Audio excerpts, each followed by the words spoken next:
ನಮಸ್ತೆ. ನೋಡಿ, ಧರ್ಮಸ್ಥಳದಂಥ ಒಂದು ಸಂಸ್ಥೆ ವಿರುದ್ಧ ದೊಡ್ಡ ಪ್ರಮಾಣದ ಷಡ್ಯಂತ್ರ ನಡೆದಿದೆ.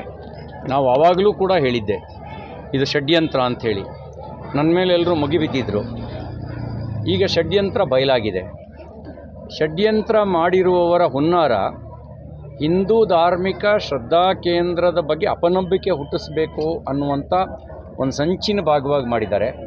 ಸಮಾಜಮುಖಿಯಾಗಿ ಕೆಲಸ ಮಾಡ್ತಿರ್ತಕ್ಕಂಥ ಧರ್ಮಸ್ಥಳದ ಧರ್ಮಾಧಿಕಾರಿಗಳು ಅವರ ಕುಟುಂಬಕ್ಕೆ, ಅವರ ಕುಟುಂಬದ ಗೌರವಕ್ಕೆ ಧಕ್ಕೆ ತರಬೇಕು ಅನ್ನೋ ಹಿನ್ನೆಲೆಯಲ್ಲಿ ಮಾಡಿದ್ದಾರೆ. ಮತ್ತು ಇದ್ರ ಹಿಂದ್ಗಡೆ ದೊಡ್ಡ ಷಡ್ಯಂತ್ರ ಇದೆ. ಪ್ರಕಾಶ್ ರಾಜ್ ಅಂತ ಒಬ್ಬ ನಕ್ಸಲರಿಗೆ ಬೆಂಬಲಿಸ್ತಕ್ಕಂಥ, ಅರಾಜಕತೆಯನ್ನೇ ಉಸಿರಾಗಿಟ್ಕೊಂಡಿರ್ತಕ್ಕಂಥ ಒಬ್ಬ ವ್ಯಕ್ತಿ ಈ ಒಂದು ಸೂತ್ರದಲ್ಲಿ ಪಾಲ್ದಾರ ಆಗಿದ್ದಾನೆ ಅಂತಕ್ಕಂಥ ಮಾಹಿತಿಯೂ ಕೂಡ ಒದಗಿ ಬಂದಿದೆ. ನಾನೀಗ ಸರ್ಕಾರಕ್ಕೆ ಆಗ್ರಹ ಮಾಡ್ತೇನೆ, ನಿಮಗೆ ಪ್ರಾಮಾಣಿಕತೆ ಇದ್ದರೆ, ನಿಮಗೆ ತಪ್ಪಿತಸ್ಥರಿಗೆ ಶಿಕ್ಷೆ ಆಗಬೇಕು ಅಂತಿದ್ದರೆ ತಕ್ಷಣ ಅವ್ರ ಮೇಲೆ ಬಂಧಿಸಿ ಸೋಮೋಟೋ ಮೊಕದ್ದಮೆಗಳನ್ನು ದಾಖಲಿಸಿ ಸಮಗ್ರ ತನಿಖೆ ನಡೆಸಿ ಯಾವ ಉದ್ದೇಶಕ್ಕಾಗಿ ಧರ್ಮಸ್ಥಳದ ಮೇಲೆ ಷಡ್ಯಂತ್ರ ರೂಪಿಸಿದರು, ಯಾವ ಉದ್ದೇಶಕ್ಕಾಗಿ ಧರ್ಮಾಧಿಕಾರಿ ಶ್ರೀ ವೀರೇಂದ್ರ ಹೆಗಡೆಯವರ ಕುಟುಂಬದ ಮೇಲೆ ಅಪಪ್ರಚಾರ ಮಾಡಿದ್ರು, ಯಾವ ಉದ್ದೇಶಕ್ಕಾಗಿ ಇಷ್ಟೆಲ್ಲ ಷಡ್ಯಂತ್ರವನ್ನು ಮಾಡಿದರು ಅನ್ನೋದನ್ನು ಸಮಗ್ರವಾಗಿ ತನಿಖೆ ನಡೆಸಿ ಬಯಲಿಗೆಳಿಬೇಕು ಅಂತ ಆಗ್ರಹಿಸ್ತೇನೆ. ಮತ್ತು ಇವ್ರನ್ನೆಲ್ಲ ಎಲ್ಲಿಡಬೇಕು ಅಲ್ಲಿಡಬೇಕು. ನೀವು ಕಾಂಗ್ರೆಸ್ ಚುನಾವಣಾ ಪ್ರಚಾರದಲ್ಲೂ ಬಳಕೆ ಮಾಡ್ಕೊಂಡಿದ್ರಿ. ನನ್ನ ವಿರುದ್ಧದ ಪ್ರಚಾರಕ್ಕೂ ಪ್ರಕಾಶ್ ರಾಜು ಚಿಕ್ಕಮಗಳೂರಿಗೂ ಬಂದಿದ್ದರು. ಅವ್ರನ್ನೆಲ್ಲ ಬಳಕೆ ಮಾಡಿಕೊಂಡು ನಿಮ್ಮ ಕೃಪಾಪೋಷಿತ ಮಂಡಳಿಯಾಗಿ ಸಾಕಬೇಡಿ. ಅವರೆಲ್ಲರೂ ಸಮಾಜಕ್ಕೆ ಕೊಡುಗೆ ಕೊಡೋರಲ್ಲ, ಸಮಾಜಕ್ಕೆ ಕೊಡುಗೆ ಕೊಡೋವರ ಮೇಲೆ ಗುರಿಯಾಗಿಟ್ಕೊಂಡು ಟಾರ್ಗೆಟ್ ಮಾಡೋರು. ತಕ್ಷಣ ಅವ್ರ ಮೇಲೆ ಕ್ರಮ ಕೈಗೊಳ್ಳಬೇಕು ಅಂತ ಆಗ್ರಹಿಸಿ. ಸರ್ಟಿಫಿಕೇಟ್ ಕೊಡುವಂಥ ಕೆಲಸ ಗೃಹ ಸಚಿವರು ಮಾಡಬೇಕಾಗಿಲ್ಲ. ನೀವು ತನಿಖೆ ನಡೆಸಿ ಅದಕ್ಕೆ ಮುಂಚೆಲೇ ಸರ್ಟಿಫಿಕೇಟ್ ಕೊಟ್ಟರೆ ನೀವು ಪಕ್ಷಪಾತಿಗಳು ಅಂತ ಆಗ್ತೀರಿ. ನಿಮಗೆ ಈ ಇಡೀ ಪ್ರಕರಣವನ್ನು ಮುಚ್ಚಾಕಬೇಕು ಅನ್ನುವಂಥ ಮನಸ್ಥಿತಿ ಇದ್ದಂತೆ ಜನರಲ್ ಭಾವನೆ ಬರುತ್ತೆ. ನೀವು ಗೃಹ ಸಚಿವರಾಗಿ ಈ ರೀತಿ ಹೇಳಿಕೆ ಕೊಡ್ತಕ್ಕಂಥದ್ದು, ಸರ್ಟಿಫಿಕೇಟ್ ಕೊಡ್ತು. ಹಾಗಾದರೆ ಧರ್ಮಸ್ಥಳಕ್ಕೆ ಷಡ್ಯಂತ್ರ, ಧರ್ಮಸ್ಥಳದ ಧರ್ಮಾಧಿಕಾರಿಗಳ ಕುಟುಂಬದ ವಿರುದ್ಧ ಷಡ್ಯಂತ್ರ ಮಾಡೋದು ಒಳ್ಳೆ ಕೆಲಸ ಅಂತ ನೀವು ಭಾವಿಸ್ತೀರಾ?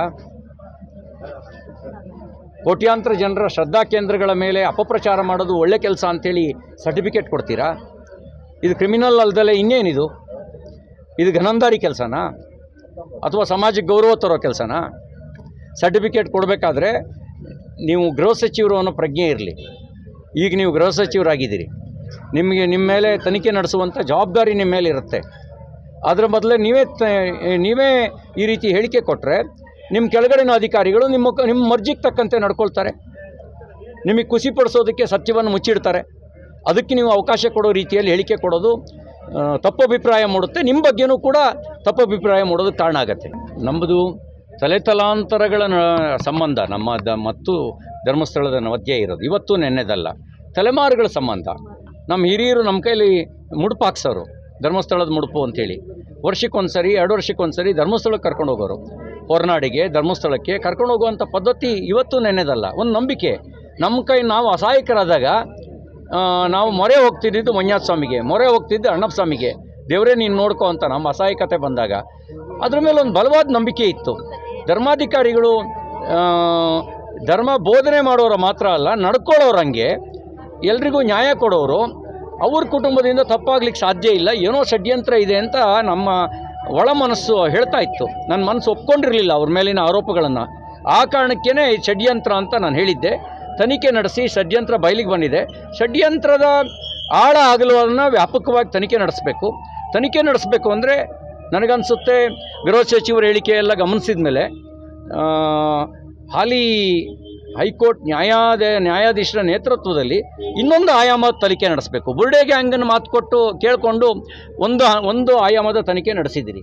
ಇನ್ನೊಂದು ಆಯಾಮದ ತನಿಖೆ, ಧರ್ಮಸ್ಥಳದ ವಿರುದ್ಧ ಷಡ್ಯಂತ್ರ ಯಾಕಾಗಿ ಮಾಡಿದ್ರು, ಧರ್ಮಾಧಿಕಾರಿಗಳ ಕುಟುಂಬದ ವಿರುದ್ಧ ಷಡ್ಯಂತ್ರ ಯಾಕಾಗಿ ಮಾಡಿದ್ರು, ಇವ್ರಿಗೆ ಫಂಡಿಂಗ್ ಎಲ್ಲಿಂದ ಬಂತು, ಅವ್ರ ಹುನ್ನಾರ ಏನಿತ್ತು, ಏನಾದರೂ ಮತಾಂತರ ಮಾಫಿಯಾ ಇದಕ್ಕೆ ಕಾರಣ ಇದೆಯಾ, ಅಥವಾ ಇನ್ಯಾವುದಾದ್ರು ವ್ಯವಹಾರಗಳೇನಾದ್ರು ಕಾರಣ ಇದೆಯಾ, ಅಥವಾ ಹಿಂದೂ ಧರ್ಮದಿಂದ ಶ್ರದ್ಧಾ ಕೇಂದ್ರಗಳನ್ನು ಟಾರ್ಗೆಟ್ ಮಾಡಿಕೊಳ್ಳೋದೇ ಇವ್ರ ಉದ್ದೇಶವಾಗಿತ್ತ?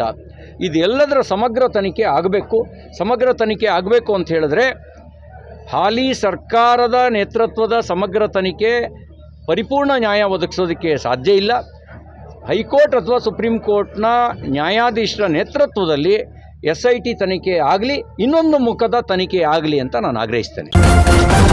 ನ್ಯೂಸ್ ಫಸ್ಟ್, ನಿರ್ಭೀತಿಯಿಂದ ನಿಮ್ಮ ಪರವಾಗಿ.